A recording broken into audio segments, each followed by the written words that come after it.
Salam Kalucingan. Kembali bersama dalam Rese Renungan Sederhana.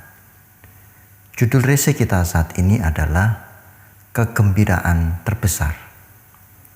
Melalui perenungan firman Tuhan menurut kesaksian Injil Lukas pasal 10 ayat 17 sampai dengan 20 yang demikian.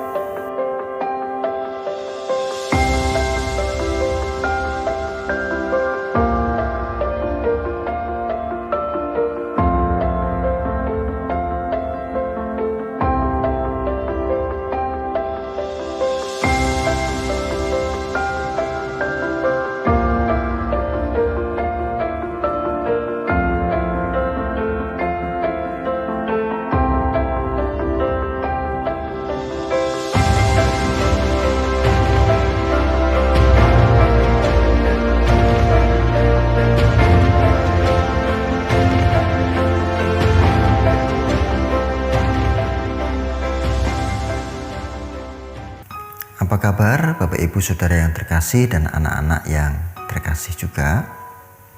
Saya senantiasa berdoa agar kita semua dalam kondisi baik, sehat, dan terberkati oleh Tuhan.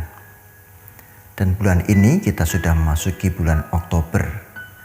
Bagi GKJ dan GKI, bulan Oktober merupakan bulan keluarga, di mana kita mendapatkan kesempatan untuk menghayati iman di dalam keluarga. Tuhan bersedia hadir bersama dengan keluarga kita masing-masing. Baik Bapak Ibu Saudara dan anak-anakku yang terkasih, beberapa tahun silam marak KKR penyembuhan. Mungkin Bapak Ibu yang sudah yuswa menengah menuju ke sepuh mengalami ini, yaitu ada dalam sebuah kebaktian beberapa orang disembuhkan dari sakitnya, tentu saja oleh seorang hamba Tuhan. Akibatnya hamba Tuhan yang seperti ini menjadi idola dan dicari-cari banyak orang. Dan akhirnya banyak orang berbondong-bondong mengikuti KKR semacam ini. Tentu yang namanya kebaktian tidak salah. Namun ada banyak hal yang melatar belakangi kedatangan mereka mengikuti kebaktian. Entah itu memang karena benar-benar ingin sembuh dari sakitnya, atau sekadar ingin melihat mukjizatnya saja. Tetapi yang perlu kita hati-hati adalah mengharapkan mukjizat kesembuhannya, tetapi tidak mengharapkan Tuhan. Yang penting mari, yang penting sembuh. Itu berbahaya, karena itu mengingkari makna dari sebuah kebaktian itu sendiri. Dampaknya ketika ternyata ia tidak disembuhkan dalam KKR tersebut, marahlah ia dan merasa bahwa Tuhan tidak memiliki kuasa. Pertanyaannya, bagaimana jika memang Tuhan berkehendak tidak seperti yang menjadi kehendak kita? Saudaraku, lebih dari itu, bagaimana jika Anda sebagai orang yang disembuhkan? Bagaimana rasanya? Senang bukan? Gembira bukan? Lalu bagaimana jika Anda yang menjadi orang yang menyembuhkan itu, yang mendapatkan karunia untuk bermukjizat itu? Bagaimana rasanya? Pasti juga gembira. Yang disembuhkan gembira, yang menyembuhkan juga gembira.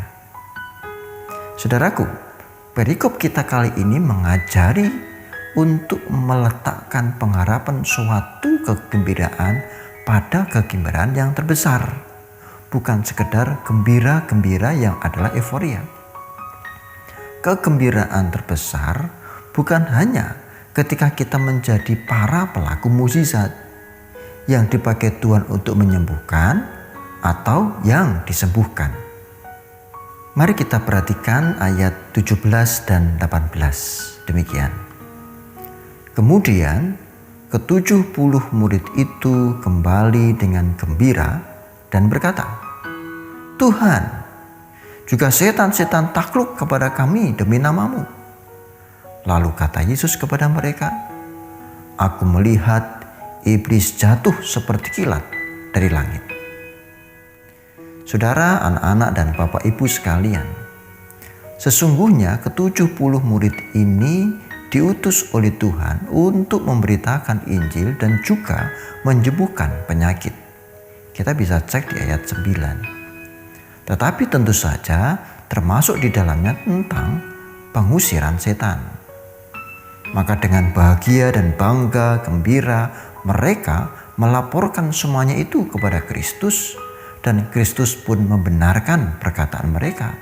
Katanya, "Aku melihat iblis jatuh seperti kilat dari langit." Perhatikan ini saudara, iblis dan kerajaannya jatuh di hadapan pemberitaan Injil, dan kejatuhannya itu begitu cepat seperti kilat di langit, tak tertahankan, tak terbendung. Pemberitaan Injil telah menghancurkan kuasa iblis melalui kembalinya bangsa-bangsa untuk percaya kepada Kristus. Seketika itu juga tahta kerajaan iblis telah jatuh dari dalam hati manusia. Manusia menjadi milik Kristus, hatinya dipenuhi oleh Roh Kudus. Di sana tak ada lagi kuasa iblis, pertobatan terjadi. Maka tidak mengherankan jika ke-70 murid itu begitu gembira. Bayangkan saja, mereka tak hanya mampu membuat mukjizat menyembuhkan orang sakit, tapi juga menggoyahkan kerajaan iblis. Tapi mari kita lebih perhatikan di ayat 20 secara mendalam. Demikian. "Namun demikian janganlah bersukacita karena roh-roh itu takluk kepadamu. Tetapi bersukacitalah karena namamu ada terdaftar di surga."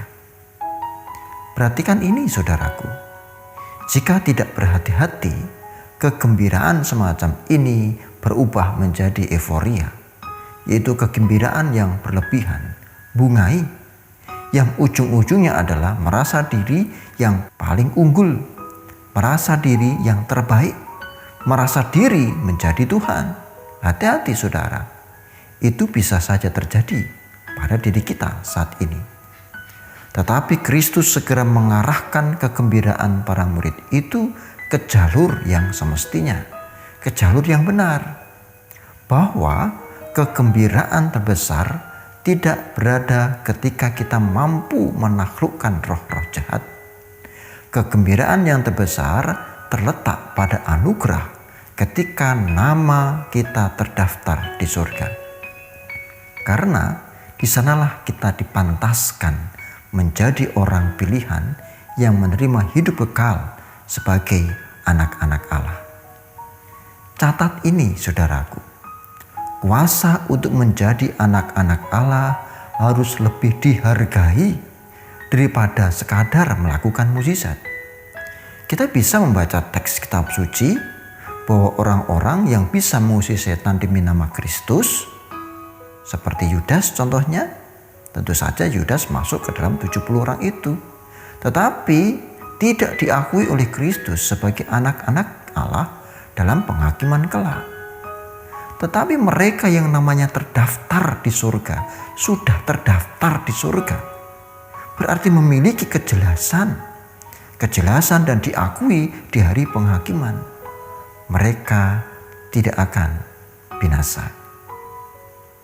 Bagaimana dengan saudara? Apakah nama kita tercatat di surga? Yakin? Ciri-ciri orang yang namanya tercatat di surga adalah mereka yang sudah bertobat di dalam Kristus, yang melakukan ibadahnya tidak sekadar kebiasaan belaka. Hari Minggu biasa ke gereja, ya biasalah ke gereja. Tidak sekadar itu, melainkan beribadah dengan iman dan kesungguhan hati. Mereka yang tercatat namanya di surga adalah pengikut Kristus yang senantiasa meneladan kepadanya, yang mau mengasihi dan melakukan kasih itu secara nyata dalam kehidupan sehari-hari. Mari kita nyatakan semuanya itu, dimulai dari keluarga kita. Di bulan keluarga ini, kita nyatakan kasih yang nyata. Itu bukti bahwa nama Anda dan saya tercatat di dalam surga. Selamat menghayati bulan keluarga.